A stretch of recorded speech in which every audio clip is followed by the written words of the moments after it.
I'm Roger and this is Bookshook, and in this episode I discuss the second half of December's book Vagabonds by Hao Ying Fang. So each month I take a book I've never read, I split it in two and discuss each half on the second and last Fridays of the month. I'll do a first impression summary alongside my thoughts and reactions and then raise any interesting ideas so far that I've noticed, but be aware there may be spoilers. I'd love to share your thoughts and ideas of future episodes, so please leave a comment or start the conversation below. Or if you're listening to the episode, send an email to bookshook@yahoo.com. Welcome to Bookshook. So this episode is all about the second half of Vagabonds, from Medal on page 332 to the end. There are a few questions I had at the end of the last podcast. The first was, will Liu Ying find out exactly why she was sent to Earth? And the question, what did Dvorsky do on Earth to build the archive? And why doesn't Liu Ying just question her grandfather outright? Why did you send my parents away to the mining colony to get killed, ultimately? Now, Liu Ying's mother received a teacher the year Liu Ying was born, and who is this teacher? And will Earth and Mars end up making sweet love, not war? For that matter, will Eco and Liu Ying? I'm pretty certain of it. What do you think? And why is Rainey such an important figure? Is Dr. Rainey going to end up doing something horrible to Liu Ying? And what is the matter of the engineering Rainey helped Hans Sloane with? And will Liu Ying learn what real freedom is?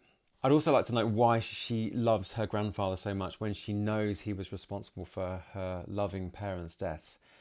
And was Liu Ying's injury an accident or not? And will she discover about her parents and Hans in the files of the registry?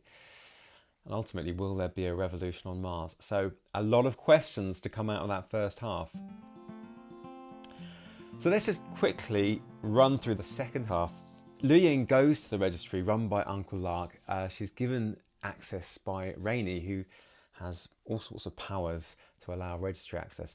She wants to get information ultimately about her grandfather, Hans, and whether he sentenced her parents to death and exactly why. She learns Hans's mother died in an air crash on Mars due to a legal dispute that delayed the rescue operation. And Hans's father, Richard, killed the president of the rescue company. In short, Hans's mother died due to crass and overt capitalism that was rampant on early Mars. He goes on to form a rebellion against this capitalist society that creates the current Mars government. Now, Liu Ying learns that Rainey was punished for a design fault in a mining vehicle which had an accident. Dun dun dun. Does this mean Rainey is responsible for Liu Ying's parents' death? They were killed in a mining accident. Could it be the same accident? Or were mining accidents very common on Mars? Let's see. Now, Liu Ying starts rehearsals of a play with her rebellious friends, which will be part of the peaceful rebellion. So it's going to be a rebellion play, rather like the play in Shakespeare's Hamlet. It will show up the guilt of the top leaders. She learns that the Mercury group was actually a hostage group to ensure the, quote, peaceful delivery of cargo.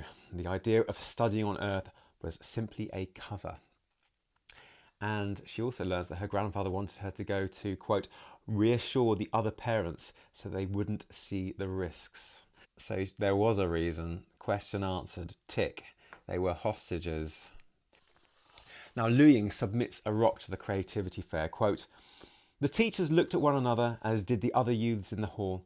Among the colourful, complicated structures, robots and art pieces, the rock was so primitive and clumsy that it seemed an insult. It did not fit. The other projects seemed to inch away from it the way a crowd cleared out the space around a criminal suspect. But ultimately, one of the judges says, quote, it's a reminder to us all not to be limited to only high technology in our creativity. Let the rebellion begin, Liu Ying. Reminds me of Marcel Duchamp's found art a little bit. I don't know whether you were reminded of that. Now, we also have a few more moments of ekphrasis. Now, that's that description of a work of art, as Liu Ying describes her favourite work of art, a globe within a globe. Quote, it was a large, thin-shelled, hollow glass globe in which was suspended a slightly smaller glass globe, and another one inside that, until it was impossible to see the smallest innermost globes. The inner surface of each shell was carved with different features: land, houses, slides, factories. And in the outermost layer, If one looked closely, it was possible to see tiny humans in the middle of all kinds of activities, their feet firmly planted against the glass, their heads pointing to the centre of the concentric globes. The whole sphere had been hung high up so that the layers of different worlds shone through the almost invisible glass, a multi-layer projection that was eye-catching. Liu Ying had no idea how it had been made. She spent a long time gazing up at the crystalline spheres, gazing through the infinite recursion of concentric shells, gazing at the different scaled but self-similar worlds, gazing at the outermost layer, as though seeing the upturned dome of heaven from outside, until she felt she had also been turned upside down, inside out, tossed into the depths of the infinite cosmos. That's almost the opposite of Rainey's word blocks. Do you remember those word blocks? Those curved glass shapes instead of rigid straight line blocks and images instead of words? Now you could argue that it's also the anti-Babel Tower, a structure based on an internal nesting, rather maternal in feel and painted with images, not words, unlike the, quote, reaching for the stars and, quote, goal-oriented, achievement-based thrusting upward towards, with its associations with masculinity and patriarchy. Or am I taking that too far? What do you think? Maybe.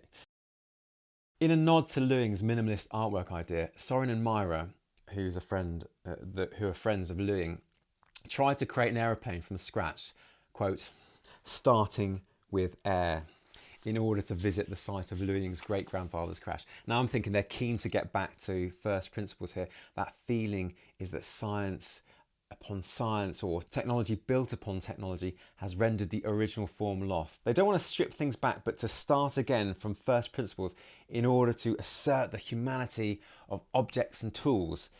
Does that make sense? What do you think? Anyway, continuing that idea, they go to an insect farm in order to get ideas on how to develop this simpler style of aircraft. Now, after the great-grandfather rebellion, the quote, central archive was set up to allow ideas and inventions to be shared freely with no cost to anyone. Then we have this scene where Liu Ying dances, and as she does, she lights upon a key design requirement that they're struggling with, which is how to control the wings of the stripped-down aircraft that they're building. Quote, to control the wings, perhaps they didn't need the brain, only the instincts of the body. They put on their play, which exposes the difficulties of capitalism and intellectual property. The main protagonist in the play is ultimately saved by the net that protects him as he falls to earth. It transpires that he was always enmeshed in this net. And I'm reminded here of Blake's mind-forged manacles, if you've ever read Blake poetry. These shackles ultimately saved him, but then there is a big fight between two factions, black and white, on either side of him. Pro-capitalist and anti-capitalist, I assume. Both sides toss the protagonist onto scales, weighing up the pros and cons of capitalism, communism, and the scales balance out and the two leaders of each side, quote, slap each other on the shoulders and exchange two huge bags of gold. So ultimately, no side is a winner, just those in authority or control. Then the play fizzles out and we go to the aircraft where Liu Ying's friends are taking it for a flight. Now, Uncle Juan, who is the archon of flight systems, notices something uncanny about the ship though. He calls Hans, who decides to watch them. Dun dun dun. Is Hans going to stop their reckless, rebellious scheme to investigate the crash site? Let's see. Now, the party atmosphere on the decrepit mining ship is a little like the hedonistic life on Earth, and they drink and discuss revolution. Have a listen. Quote, let's break things, shatter what has ossified. That's Shania. And Runge says, quote, we must force everyone to admit the selfish, utilitarian basis for what they do, to pull off the cover of hypocrisy and discard the lies. And then Liu Ying says, are you suggesting that we return to the system on Earth where everything is based on money? And Shania answers with, at a minimum, we must make the selfishness transparent. It's unbearable to live with dishonesty and self-deception. They want to get ultimately rid of this atelier system and create a system of housing that is fairer and freer. They eventually get to the site of the crash and they see evidence of an early community of people in the way the caves have been sculpted. And I'm thinking maybe this is wishful thinking, but is it possible that her parents are still alive and they're living in a secret community outside Mars City? I'm very influenced here by Dune, Frank Herbert. That was December's podcast, if you have a listen, where the Fremen were using these caves, sort of hidden community of people. Maybe this is what's happened to her parents. I hope so. I'd really like her to be reunited with her parents. Anyway, they descend from the mining ship with wings on their backs, flying around like insects. Quote, dexterously, Luyang flew through the air. She squinted and allowed her mind to be filled with visions. She saw herself standing on an endless plain, buffeted by winds from all sides, and the sand that scraped against her skin was accompanied by laughter and joyous voices. In one gust of wind, she saw the smiles of the girls from her dance troupe back on Earth, dressed in elaborate jewel-studded costumes, and waving at her from the clouds. In another gust, she heard the shouts of the girls who had shared that old house with her, draped in grass-woven outfits and holding ancient shields. With yet another gust, she saw Giel and Brenda sitting on nutshell-shaped kites and painting houses in the air, blushing as they cried in surprise. Luying wanted to stop, to freeze the scenes, but the wind was too fast and soon they were beyond the horizon. She obviously loved Earth. She has such rich and vibrant memories of her friends and her time there. It's a really beautiful quote. But this joy, unfortunately, is soon interrupted by Anka noticing a, quote, ground effect vehicle from his squadron. Uh-oh, they've been found out.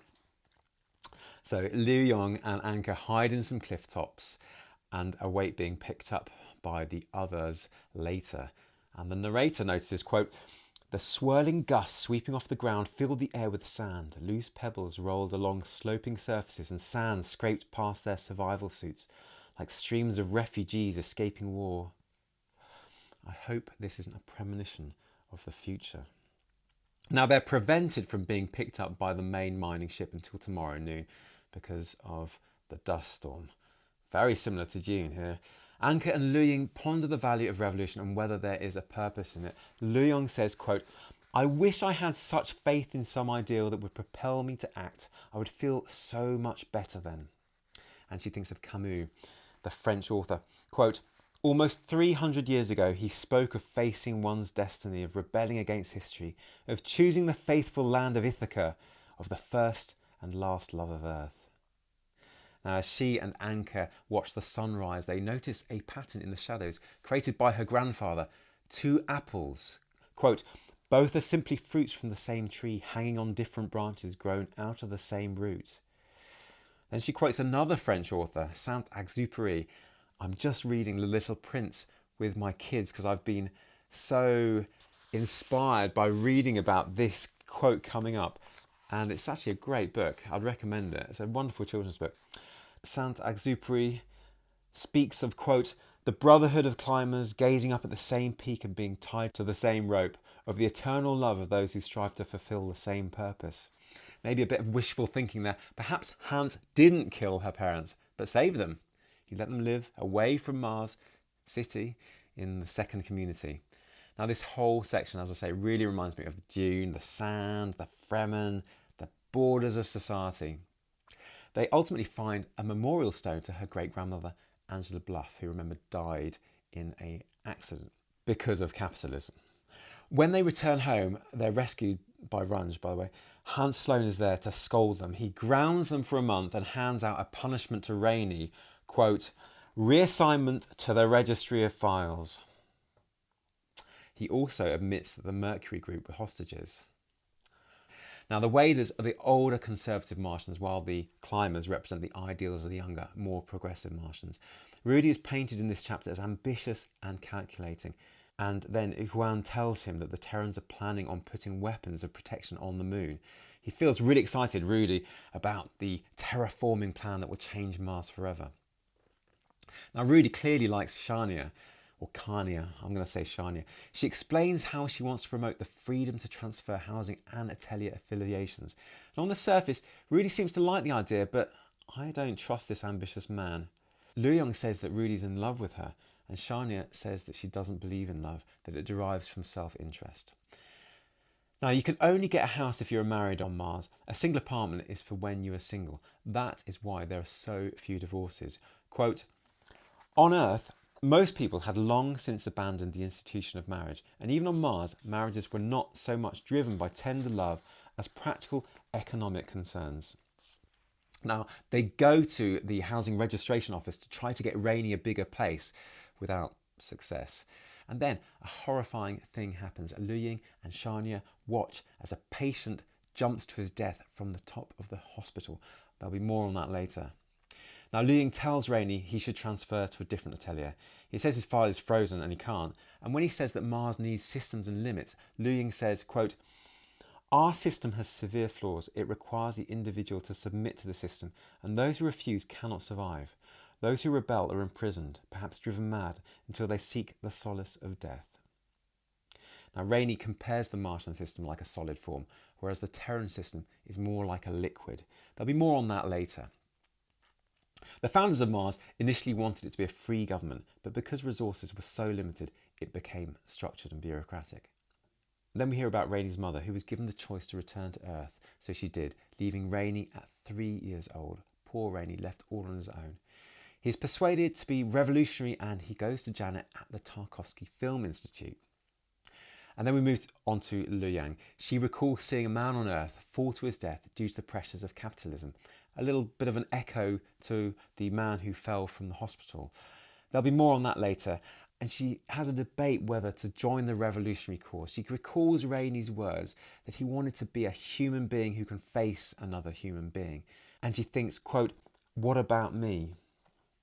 She then recalls living in tents in the Highlands with people who have rejected city life and have the sentiment, quote, "Earth was at first a paradise, but we fell because of unchecked desire." More on that later. She does ultimately decide to join the cause, but weirdly Rudy is there. He must be trying to infiltrate something, unless he's had a major change of heart. Rudy does tell them that they all need to revolt like his parents did, and he shows them photos of them in their youth being rebellious. And this shocks Liu Yang, and it also shocks me. I thought he was going to be a really horrible character that would be getting in with the government and just wanting everything to stay the same, but seems not. Liu Yang chats with Anka and thinks that the love they may have had was maybe an illusion. And we learn that Giel has a big crush on Rudy and has been trying to make him notice her. We also learn that Pierre has a crush on Giel. So we're getting all these relationships later on in the book.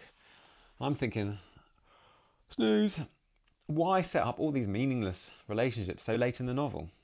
It's really beginning to drag a bit, this book, at this stage.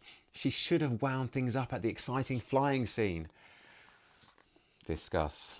Anyway, Pierre has invented a super light membrane that can reflect the sun rays to allow water to flow on Mars, which is great news. Then we hear about Soren. He's opposed to demonstration, and when a small demonstration is started, it is escalated. Liu Yang thinks the escalation is caused by Rudy. I guess we'll see. Rainey appears to say that Liu Yang's parents were punished for causing a demonstration at the Boule 10 years ago in which a woman died. Now, the Boule is kind of the Senate that is the Mars government. Liu Ying is shocked. She thinks, quote, "So it wasn't for giving Dvorsky plans to the Central Archive." She learns that her parents actually caused a change in the housing policy that had been much harsher. She also learns that Hans's hands were tied by the Boule, so he's not at all guilty. I still think he could have done a little bit more to save his children, though. What do you think? I think the author or the narrator or the implied author is being a little bit too sympathetic to these dictatorial types in this book, like Hans. Do you agree with me? Now, we learn from Rainey that the man who jumped off the building was called Jenkins, and he was the system archon when Rainey's mining accident occurred. Rainey was punished instead of Jenkins, who had allowed bad management to occur. Liu Yang feels guilt that they held up Jenkins as an example of why the revolution should succeed, yet it was Jenkins' incompetence that led to Rainey's ruin. With this new information, Liu Yang succeeds in calling off the protest. I'm thinking, what a shame. Reform of the system is definitely needed. Don't you think? Anyway, she receives a message from Eco on Earth saying how the idea of a central server is being resisted because of the value of IP, intellectual property. And he is upset that the ideas can't be shared freely by humanity. Liu Yang recalls what happiness meant to Rainey. Quote, "Sobriety and the freedom to be sober." Do you remember I said that was a bit dull? But I do appreciate that sentiment. You know, freedom to do what you want, freedom to drink, freedom not to drink. Now, Rudy gives a talk to the ball about the positives of adopting the policy of the climbers. He also advocates a free market housing scheme. It's a bit of a change, isn't it? Hans takes the podium and resigns a month early. And then Juan speaks on behalf of the climbers' plan. And then Hans speaks again on behalf of the waders' plan. He criticises Juan's plan that would seek war with Earth because of the materials required for the climbers' plan. He says, quote, "I will not allow war. As long as I'm consul, I won't ever let you go to war." And then Juan reminds him that he's already resigned. Dun, dun, dun. What melodrama. Now, at the end of their spat, we hear about 2 hydraulic engineers that were helping Mars with Ceres and getting the water escape on a cargo shuttle. Obviously a little bit scared of imminent war, perhaps.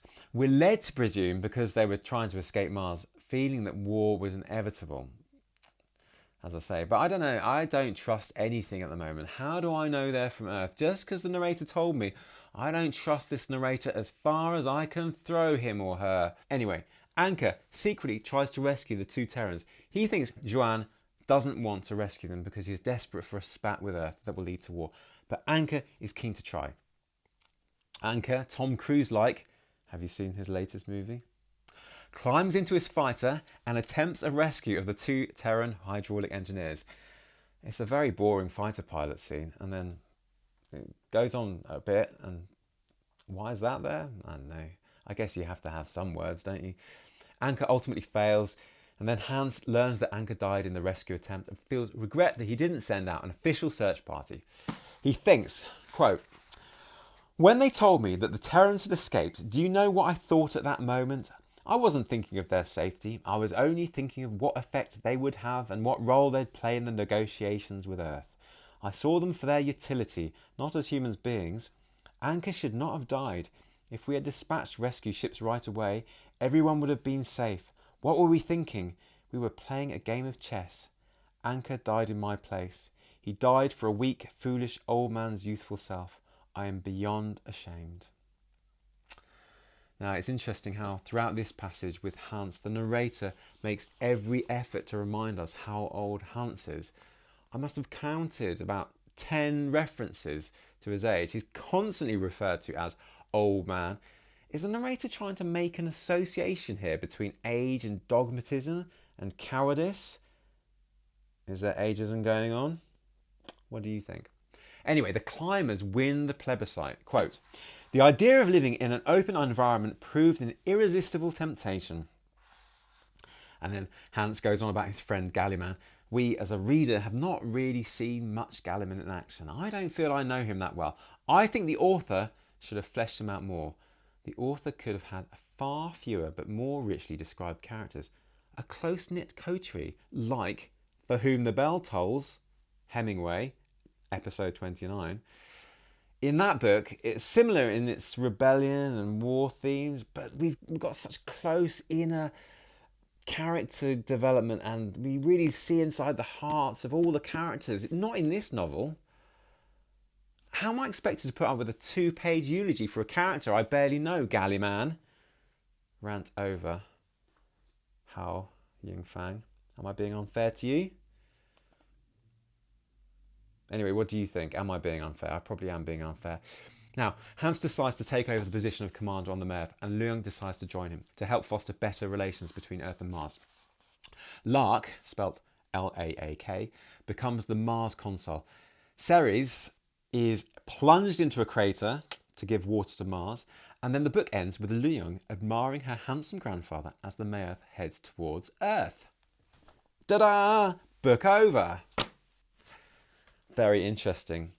I felt it was a bit of a letdown towards the end. I really hoped that things will improve for these Martians, but there was no big revolutionary act apart from Anka's sacrifice. Maybe this was the point. The revolutionary act that really brought Mars and Earth close together. Now, questions. Will Liu Ying find out exactly why she was sent to Earth? Yeah, she did. They were hostages. Hans, what were you thinking? We don't really get Lu Yong and Hans having a head-to-head. That could have been a great scene. Lu Yong, Hans. Why did you send my parents away? I didn't mean to. That could have been great. Anyway, we had that question, will Earth and Mars end up making sweet love, not war? And yeah, they did at the end, I think. And for that matter, Eco and Lu Yong, they didn't, did they? That was a bit of a shame. That would have been a nice little relationship at the end. Did Lu Yong really learn what real freedom is? Will it be based on anyone's society, Earth or Mars? Or will she discover that freedom is a personal inner concept not defined by society? Well, ultimately, I don't think Earth ends up being freer than Mars, or Mars ends up being freer than Earth. They've both got their bad sides, haven't they? The matter of engineering that Rainey helped Hans Sloane with was the mining work. And Lu Yong's injury was a genuine accident, I think. Now, there was a question which was, what will Lu Yong discover about her parents and Hans in the files of the registry? She discovered he did send her revolutionary parents to mining in Dymas, but his hands were tied. They could have been killed. In some ways, he did save them. And then we have that big question, will there be a revolution on Mars? Quote, boycotting the creativity fair and stopping all the competitions. There was a revolution, but it was Anker's actions that were revolutionary. Now, overall thoughts. First impressions after finishing the novel. I think that the most valuable thing that I've learned from reading this book is the difficulty in setting up a government in a hostile, desolate, dangerous place like Mars. The government, to a certain extent, was forced to create a very structured and rigorous society in order to survive. It's just a shame that this was taken so fast that it ended up being really a very restrictive society that didn't allow free movement between jobs or a choice of housing. I remember around 15 years ago deciding that I wanted to have a go at being a photographer. I had no training in photography, no degree, no qualifications. In fact, in many other countries around the world, I wouldn't be able to work as a professional photographer. But I did take a few courses, read loads of books, became an apprentice to another photographer. And within a few years, I was taking professional photography jobs. I felt really privileged that I live in a country where I was able to do that. I do feel free in the society I live in. But I'm very aware, just as Eco is, that the type of system that I'm living in is something that's to be fought for every day. Messages on my phone are telling me I should buy this or achieve this, or I should be happier, or I should be sadder about certain situations in the world. And I know that democracy is a very, very fragile system. And just as Rainey feels that true freedom is the choice to be sober, I feel that I am, in a way, in a very privileged position because I can choose most of the activities that I want to take part in. That constraint that Lu Yong feels must be so oppressive. The idea that she has to sign up for a particular atelier, she has to choose what she wants to be, and that's pretty much it. That's her role for life. That must be a very difficult thing to live with. It's interesting, that central server that ensures that the sharing of human information is redundant. If the humans on Mars aren't allowed to develop along the paths they want to accrue new information.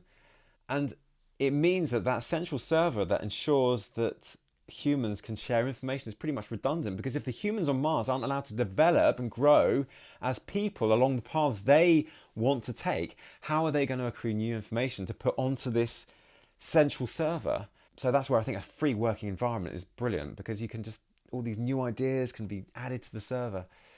It's why we're in such a fortunate position on Earth. At the moment, the vast majority of countries have the resources to allow their people to live in a free society, even if the governments are restricting their freedom.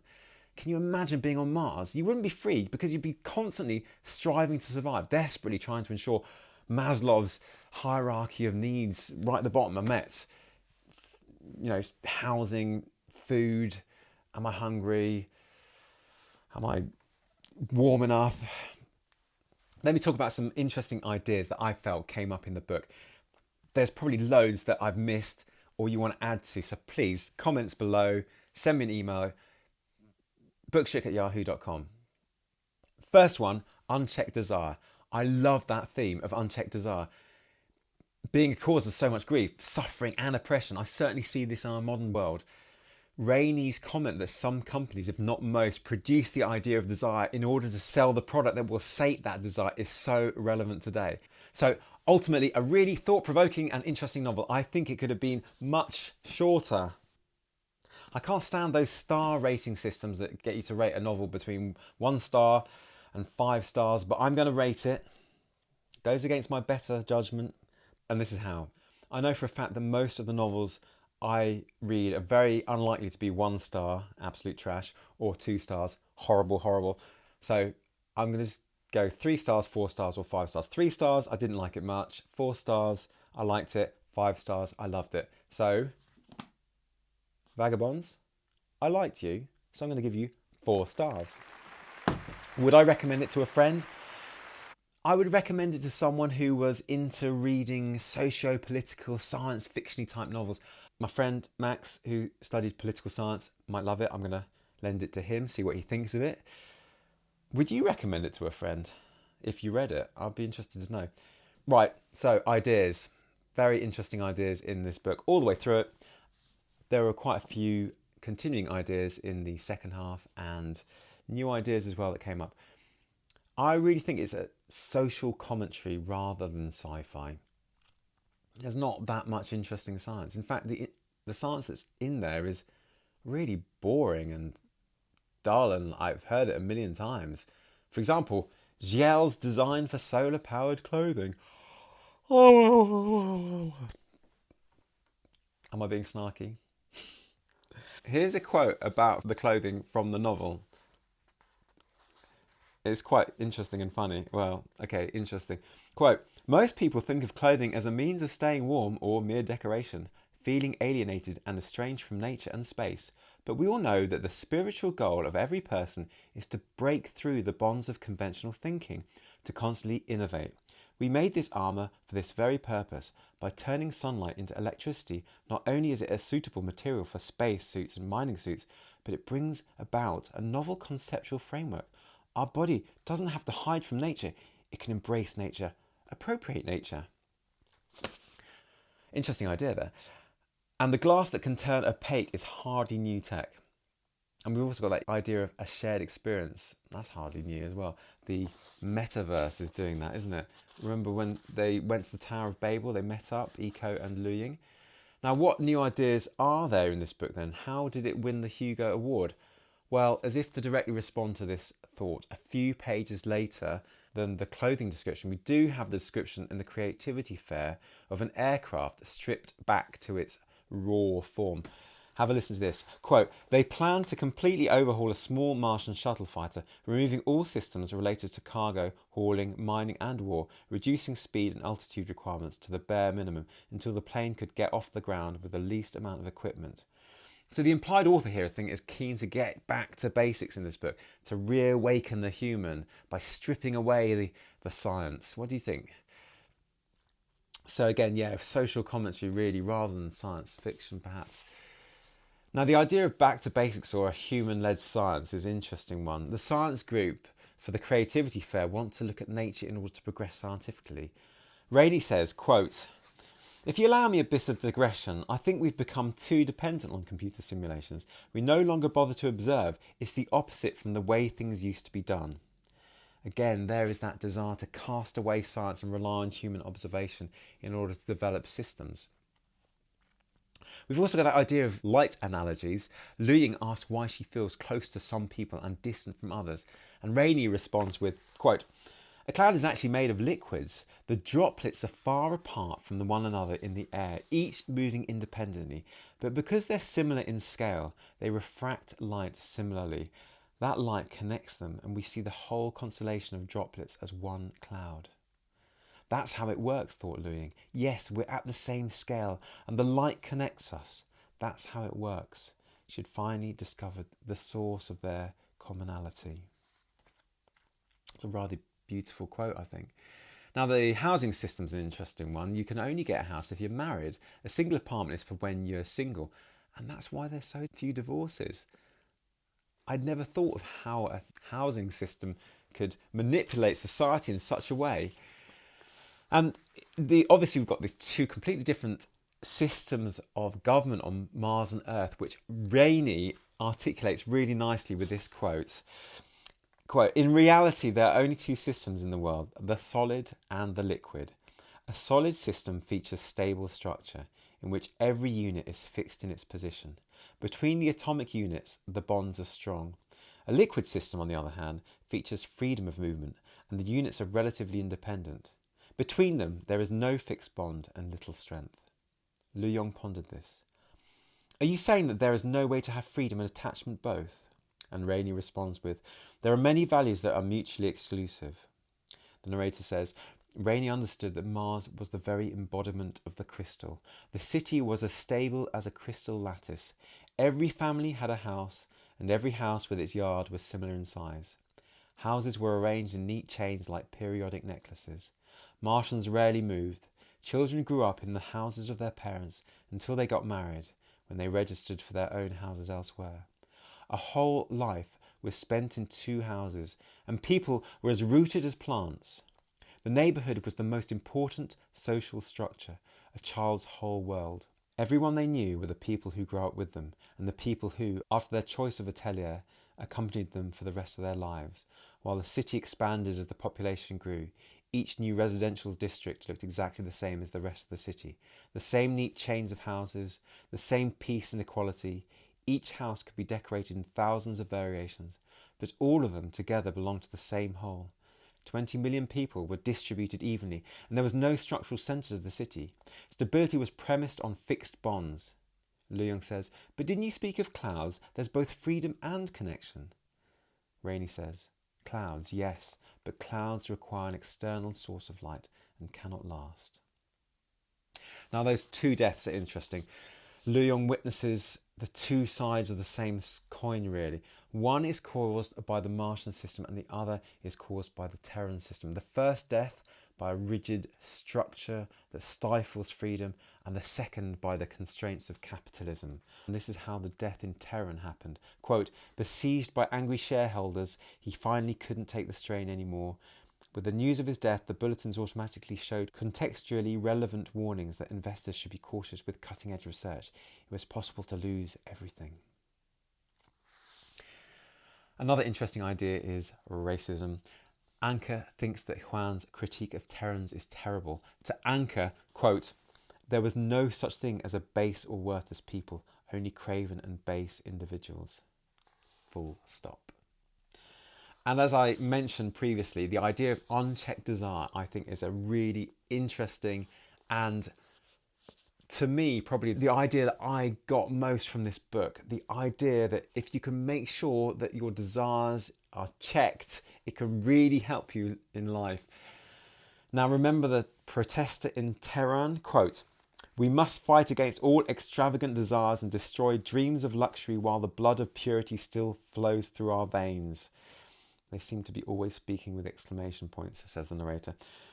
Quote, "We must protest, march, demonstrate. We must tear down those buildings and return to nature. We must shout our rage and let our voices be heard." These words seem to be really influenced by religion, and religions that seek to check the unremitting passion in humans to desire things, whether that be wealth, popularity, beauty, luxurious goods. On a personal level, I do think freedom from desire is a very noble and probably valuable lesson to be learned, although I know that it is a struggle. I struggle with it, maybe you struggle with it too. And as Maslow stated in his Psychology of Needs, there are fundamental desires that must be fulfilled in order to operate as a human, to survive. And these are biological requirements. So you need air, food, drink, shelter, etc. And then we've got these social requirements: safety, love, freedom from persecution. I could go on. But as you can see, freedom from desire is a difficult concept. We do desire things. That's why the word unchecked is such a useful word to add before desire. It forces you to think, okay, I desire that. Why do I desire that? Is it useful in my life? Or is it going to lead me down a path which is best not taken? Anyway, what do you think? I'd love to know your thoughts on what you thought of the unchecked desire idea. The idea of systems like circuits was quite interesting, with those replaceable parts, usually humans. It made me think of the word HR. actually, and I had a long chat with my wife about this. Human resources seems like such a cold-hearted way of talking about people. It's the same thing though, a resource, you place it in just like a circuit to achieve your ultimate goal in industry or production process. The housing officer speaks of it just here. Have a listen to this quote. It's actually really talking when they're with the housing officer. Quote, if you imagine each lab as an electronic component, resistor, capacitor, quantum transistor, or whatever, then so-called free association is just each component melding itself into the circuit, hoping to become a part of the next big circuit. And once the project is funded, all that's left is repetition and obedience. Do you know what benefits from a system like this? Only the aged who already have fame and accomplishments. Once they gain the power to design the next generation of social circuitry, they'll use their authority to force others to travel along paths they plan out. They have too much power. The problems you've identified aren't limited to administration, but touch upon the very philosophy of the functioning of society. If we're to start a movement, we can't be too timid. We must be direct and forceful, plunging into the heart of this world like a sharpened knife. No one spoke in the ensuing silence. This is the narrator. Shania squinted and gazed at Rudy thoughtfully. Soren and Runge looked at each other. Runge spoke up first. I think the problem you're describing stems from the disease of great accomplishments dementia, an unreasoning obsession with doing great deeds.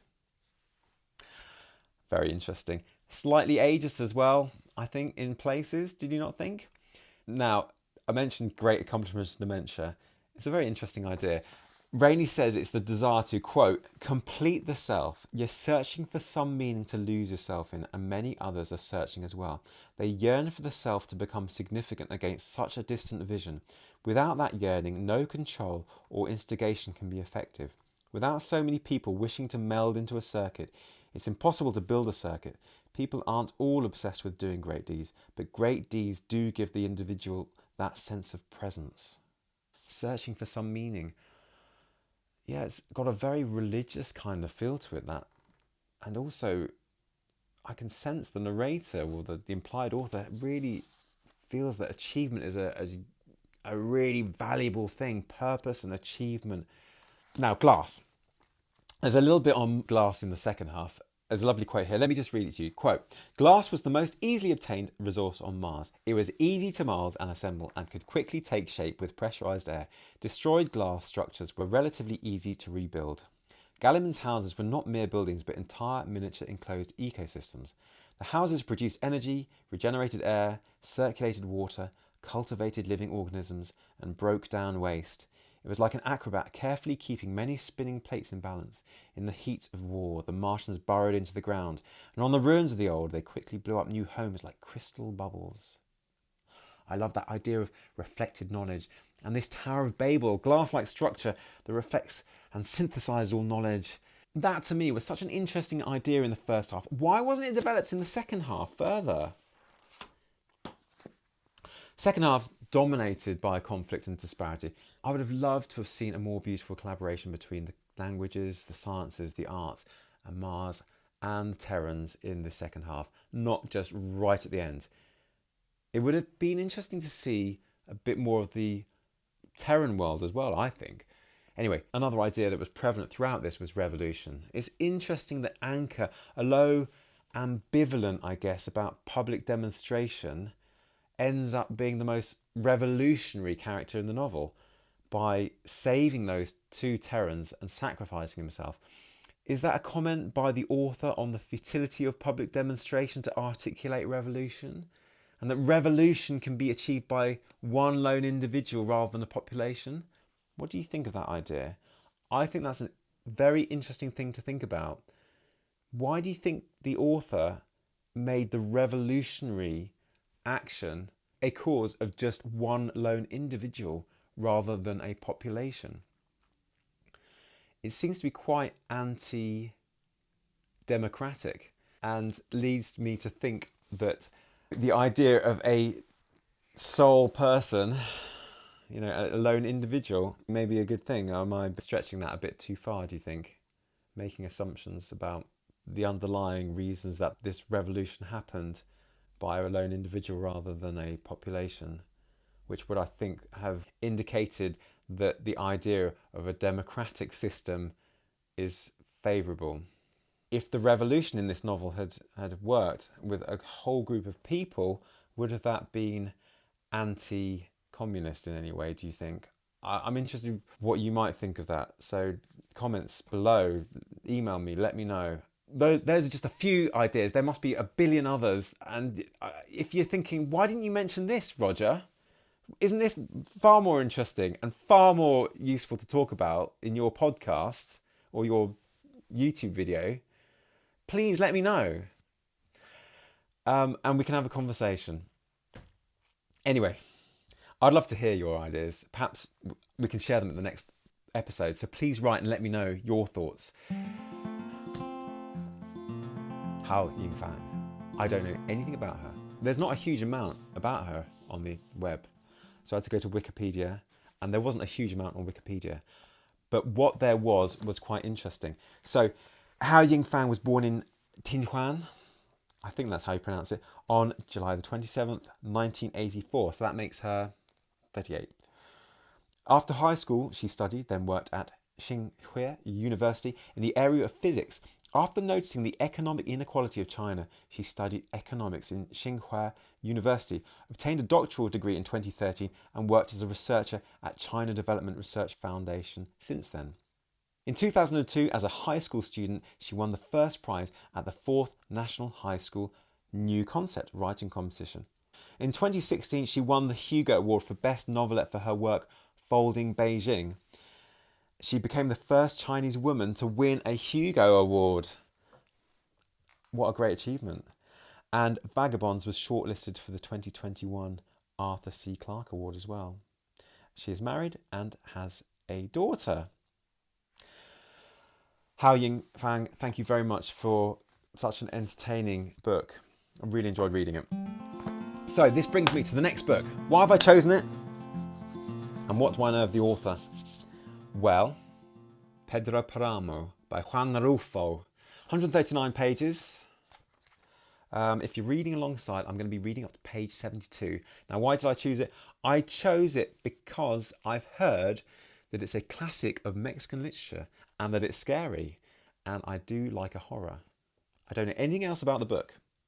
I know nothing of Juan Rulfo, apart from the fact that he was born in 1917. He lived in Mexico City and published the book when he was 38. I'm going to read the opening and give you my thoughts. I've never read it before. I came to Comala because I had been told that my father, a man named Pedro Páramo, lived there. It was my mother who told me, and I promised her that after she died I would go to see him. I squeezed her hands as a sign I would do it. She was near death, and I would have promised her anything. Don't fail to go to see him, she had insisted. Some call him one thing, some another. I'm sure he will want to know you.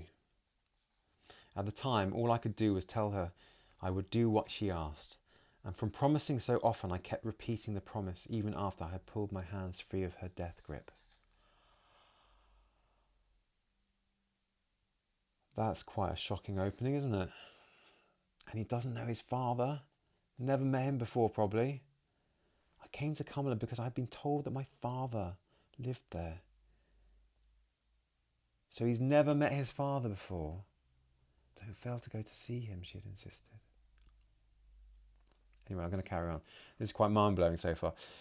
So many things. Why haven't you seen your father? Anyway, still, earlier she had said to me, don't ask him for anything, just what's ours. What he should have given me but never did. Make him pay, son, for all those years he put us out of his mind. I will, mother. What should the father have given him? I want to find out. I never meant to keep my promise, but before I knew it, my head began to swim with dreams and my imagination took flight. Little by little, I began to build a world around a hope centred on the man called Pedro Páramo, the man who had been my mother's husband. Not my father. That was why I had come to Comala. Mother's husband, not my father. Oh my word, what a book. That was just the first paragraph. There's so much you know, there's so many interesting things in that. Look, I can't wait to read it. I hope you can read it alongside me. It's quite a short one. Hardly any pages. Join me. Do it. Pedro Páramo by Juan Rulfo. Look at that cover. I wonder where that is. If you know where that is, can you email me or write in the comments below? Anyway, thanks very much for listening. If you have any questions or comments, I'd love to hear them. So leave a comment below. Or if you're listening to the episode, send an email to bookshook@yahoo.com. Also, if you enjoyed this, I have a host of further videos on books I've read over the last 2 years. Please download and listen. I look forward to discussing the first half of Pedro Páramo by Juan Rulfo. I hope I'm pronouncing that correctly. Interesting, Juan. He was in the previous novel, wasn't he? At the next episode of Bookshook. 139 pages. It's going to be the second Friday of January. That's going to be the 27th. So I'll see you on the second Friday of January. That's the 13th. See you then.